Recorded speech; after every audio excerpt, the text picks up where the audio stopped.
What's going on YouTube?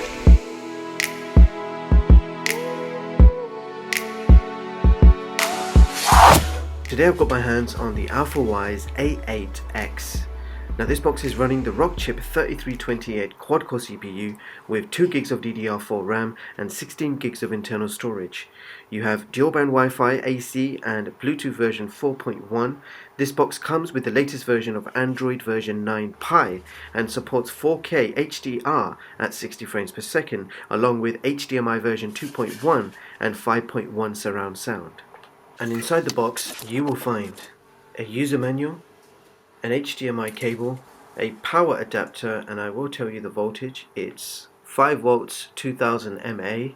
You're also getting a remote control, and this is powered by 2 AA batteries. Now this is quite a small Android TV box, but to give you an idea of the size, I will bring in the Xiaomi box. So this is how they fare side by side. They look more or less the same size, but the Alfawise is slightly smaller all the way round. And in thickness, the Alfawise is 1 millimeter or 2 thicker. So now I'm going to get this hooked up to my TV and capture card, and we are going to find out exactly how good this box really is. I'll be right back. So first of all, I ran a boot up speed test, and this TV box took 26 seconds to fully load the home screen from a cold start.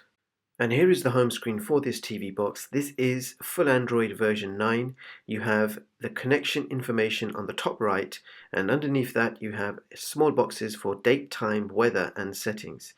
You then have a row of large icons which are fixed and cannot be edited, followed by a row of small icons which will show you your recently opened apps. Now if we take a look at the settings, you will see a completely new condensed layout, and if you click on device preferences you will then see all of those missing options all on one page.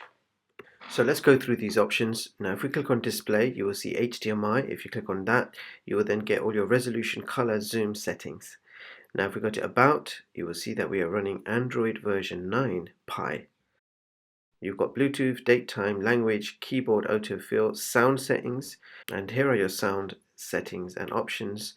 And under inputs you have HDMI control, device auto power off and TV auto power on. System storage info, we have 16 gigs of internal storage, from which you have 11 gigs free to use. If we keep going, you've got screensaver options, location, security and restrictions, accessibility, security and restrictions, accessibility, and reset. Now let's have a look at the system apps. Here are all the apps installed on this box as standard. I have not installed anything yet, and you've got a few apps to get you started, including Netflix, YouTube, you've got the KK player, which is like Kodi media player, and of course the full version of the Google Play Store. Now the first thing I tested out was of course Wi-Fi display, which is basically Android screen mirroring or Miracast. And unfortunately, no matter how many times I tried, I could not get this to work on my Mate 20 Pro or Samsung Galaxy S8. So it appears that this box does not support screen mirroring natively. So the next thing I tried doing is opening up KK Media Player, but unfortunately every time I tried to open KK Media Player it would crash. So I went into Kodi app settings and I basically cleared the data, and this would normally fix any bugs if an app was not opening.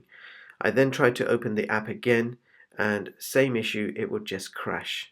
So my new mission was to resolve the Kodi issue, so I opened up the Play Store and searched for Kodi Media Player. I then clicked on uninstall and completely uninstalled the app by clicking OK.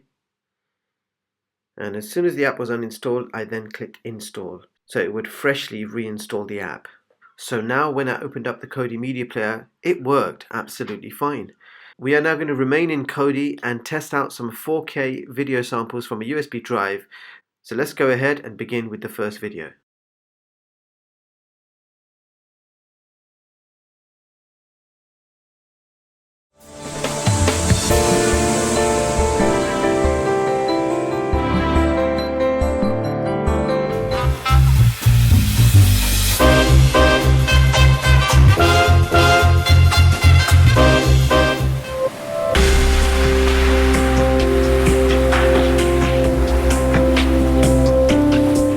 So that was 4K video. Let's move on to the YouTube test.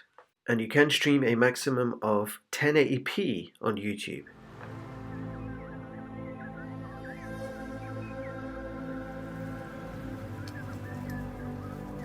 Sports Management's newest partner. Whoa!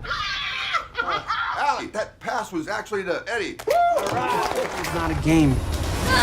And you don't look before you leap. I'm okay, Boots. I found all these weapons in my parents' closet. I think your parents let me wear this for Halloween. And gnaw beads? It's Japanese for nunchucks, motherfucker. Oh! Jeff and I can't imagine what you're going through. Well, it's like if Jeff got hit by a car and died suddenly and violently. Like that. To a semi-formal. I'll take your cousin. What? I'll take your cousin to the dance. Why? What would you get out of it? I'd get the payment you were talking about, and I get to take your car. Moving on now to the gaming test.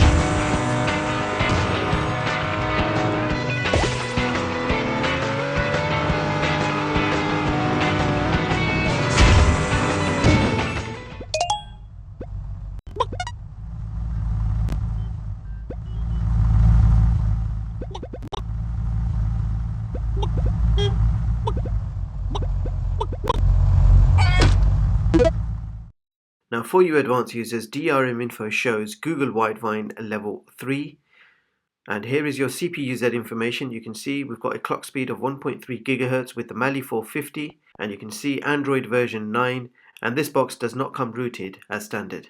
And in the Wi-Fi speed test, we got download speeds of 59 megabits per second and upload speeds of 18 megabits per second. And our current top speeds are between 65 and 68 megabits per second. So that brings us to our benchmarks, beginning with Geekbench multi-score of 1040, and unfortunately Antutu version 7 was not compatible, so I did have to sideload it, and we achieved a total score of 22K, but you will also notice that the GPU score is 0, so this is an inconclusive test. And to get a more accurate result, I uninstalled Antutu 7 and went ahead and installed Antutu version 6, and that gave us a total score of 23K. So let's see how that compares with the others. So here is my top Android TV box chart of 2019, allowing you to compare the specs and prices of all the latest Android TV boxes. So as you can see, this new Alfawise box has ranked 24 on this chart with a rating of 6 out of 10. Now you can view the full versions of all my charts online at chigstech.com and read them at your leisure. So there you have it guys, that was the new Alfawise A8X. So here are my thoughts on this TV box.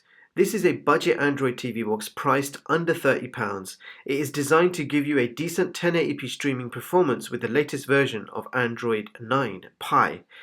Now the drawbacks are, there is no Miracast or AirPlay, the KK Media Player crashes every time you launch it, but I did show you guys exactly how to fix it earlier in the video. Now there is no drop down status bar and big games are very laggy. So why would you buy this box?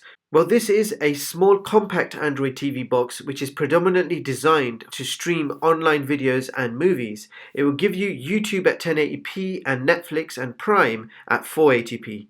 Streaming quality and sound were fine, and I had no overheating issues while streaming online. Now, I don't believe this box was designed for gaming at all, as Asphalt 8 was very laggy and unplayable. However, you can play basic games like Crossy Roads or Beach Buggy Racing. Bottom line, for the price, this is not bad at all, especially for a TV box priced under £30. Don't expect a powerful performance from the Rockchip 3328, but streaming quality is fine. You are able to play 4K videos at 60 frames per second from a USB drive. And again, the video playback quality was great. Also, I'm glad to see that this box has DDR4 RAM, which is nearly 3 times faster than DDR3. And combine that with Android version 9 and you have yourself generally a smooth running box. And with that being said, I will leave the links in the description so you guys can check this product out. Meanwhile, thank you so much for watching, and I hope you all have a brilliant day. See you in the next one, guys.